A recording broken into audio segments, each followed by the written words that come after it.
But what we do with David Irving? What would you do with him? Tender me.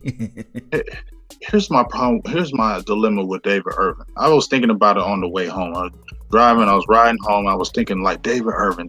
Why are they hesitant? Why are they hesitant? So then you look back when he was at Iowa State. He got in trouble. He got kicked off the team, and then that's why he went undrafted.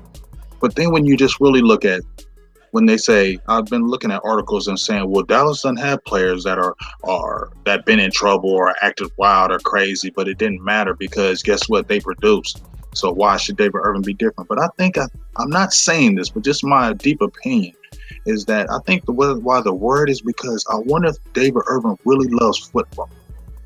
Because you don't never ever hear David Irving saying, I want to be the best football player. You hear David Irving interviews, he's just kind of just, he just, this got this kind of happened to me. And yeah. So if we're hearing that right, and I don't know how long the concussion was, I wasn't there, but that was a 5-week concussion. You know what I mean? Maybe David Irving was like, my head hurt. Maybe I don't want to play. How do we know that he was like that? And they're like, you know what? We know you're all world talent, but we don't want to pay this money to you because you might not really love the game.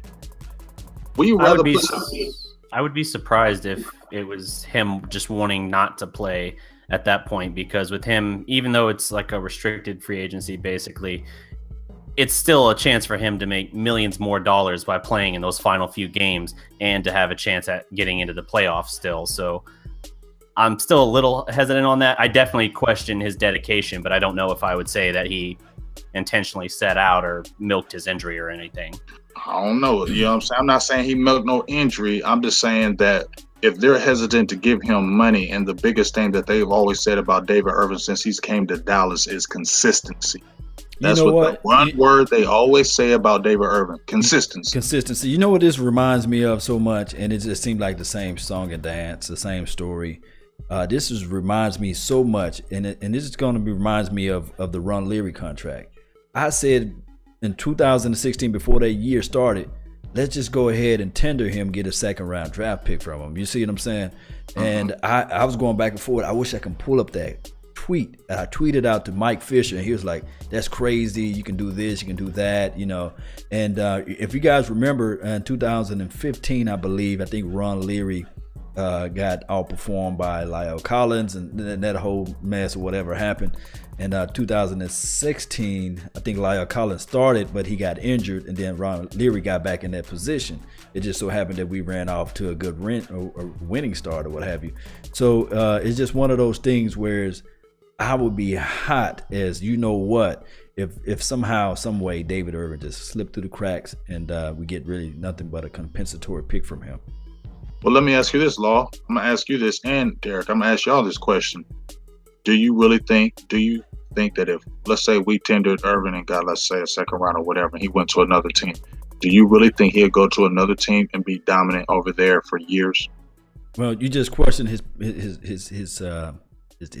hunger, his appetite, right? So, and then didn't we go out and draft a number one defensive end and Tacos, Yeah. Hopefully this Taco get more seasoned, and then also hopefully they go out and they pick up another guy in the defensive draft this year. You see what I'm saying? So I think that the writing is on the wall. Yeah, for me, I mean, if I think he would go elsewhere and still be a force for years to come, when we say years to come, if we're talking about, the next 2 or 3 years, I could certainly see that. I think in terms of the guy's talent, now his health was obviously a question. If his concussion was legit, and it was, not like legit, if it was as legit as bad as it was made to seem towards the end of the year, then there might be questions on that front. But I think as far as his athleticism, his size, all of that, the guy is like a unicorn in terms of his rarity for that type of a player to be available at that age, already that groomed. You saw last year how much of a wrecking ball he could be. D-Law was already, a force and a monster in those first few weeks, but as soon as Irving got there, suddenly we were talking about, the defensive line is like the strength of this entire defensive unit. Now, later in the year, we were starting to say, hey, these cornerbacks are coming along too.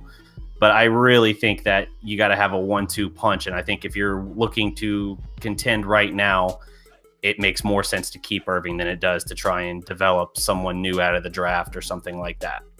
Now, I must say, I'm all down for keeping Irving. It's just one of those things where if the Cowboys roster, if the Cowboys decision makers are not they don't have all their chips in on this, then we need to get something from it. But the thing is, this defense with Irving, I'm talking about pound for pound. If it's like boxing, pound for pound, right?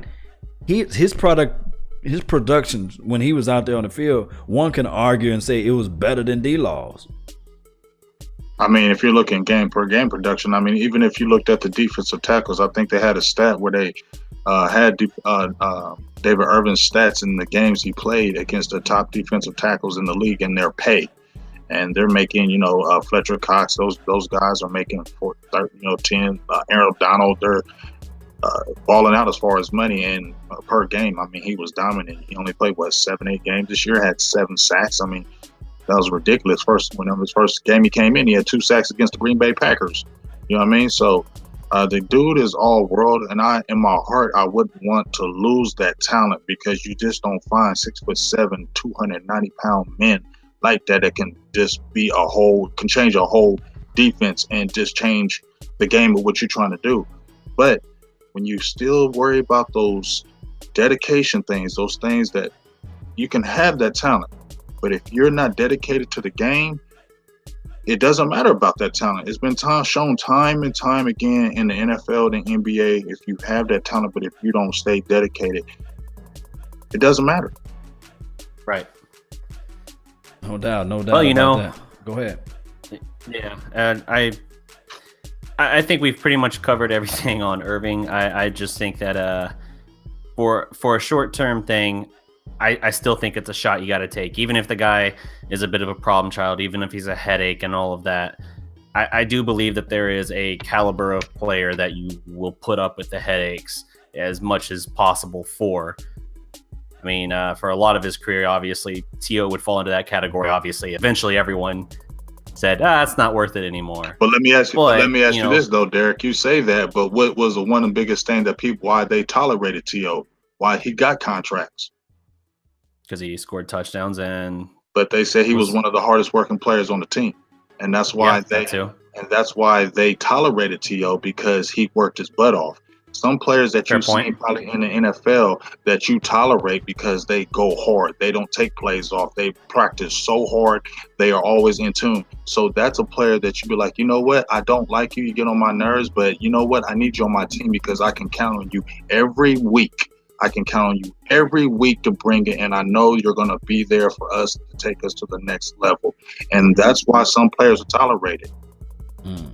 Practice and focus and all that's great. You want that. You want your hardest working guys to be your best players and all of that. But if it's something where it's still showing up in game and the production's there, any level like we saw for when his first handful of games, especially last year, then I still think there's some room for it. So it all just depends on what the deal comes out to. I have a feeling Dallas is going to keep like a second round tender on him, and it's going to be something where they probably just let someone sign him and they'll take an extra second round pick and call it a win. And a lot of your point earlier about drafting another defensive end, I don't know the status of this guy, and I know he's been asked about a lot, but obviously you still have other guys out there that are a question mark, like Randy Gregory and everything like that. Who knows when he'll ever see the field, if he'll ever see the field again. My goodness, but that is another guy you have stored out there. Charles Tapper too. That's another. And Tapper, my goodness. We forgot about those two guys too as well. Actually, Maxwell questioned in the chat box too as well, because we pretty much answered all the questions as far as the defensive front. Besides, was it Collins? I think that he should show up better this year. I think he's going to have a better year. I think that injury, he had a foot injury second half of the season. I think that really affected him, and him playing out of position. He's not a one tech, not at all. He is not that player. He's never been that player, and he just needs to get back to his natural position and be healthy. Yes, indeed. The Dallas prospect is doing happy hour. Join us next month, Thursday, March 22nd at Megsy Go Restaurant and Club in Plano, Texas, as we host happy hour and do a live remote and meet and greet. Tell them you're there for the Dallas Prospect and you'll receive exclusive food and drink specials with happy hour pricing for the whole night and entrees as low as $5. In attendance will be Law Nation, Big Game James, Darreck Kirby, and our special guest, Computer from 3-6 Mafia. Shirts and other merch will be available for purchase, so come out, have a drink with your favorite Dallas Prospect hosts, and don't wait, RSVP today. Let's make it happen.